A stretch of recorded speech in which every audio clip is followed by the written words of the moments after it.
Ljudi.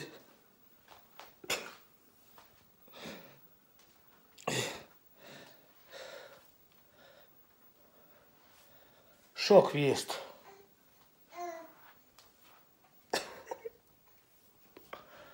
Momče je umro. Nije zajebance, ljudi.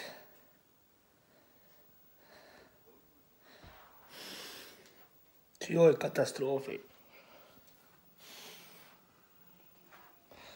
Brate moj, počivaj u miru.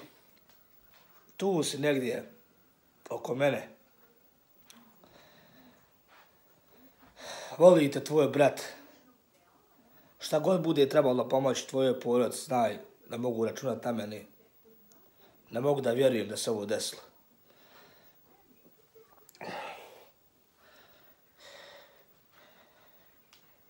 Hvala ti na tome što smo se upoznali. Što smo snimili video. Šokiran sam, ljudi. Nije mi dobro.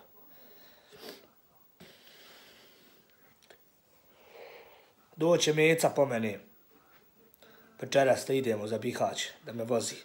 Hvala bratu Meci. Ne znam ljudi šta da radim. Šokiran, baš sam šokiran. Nisam dobro. Kad sam čuo...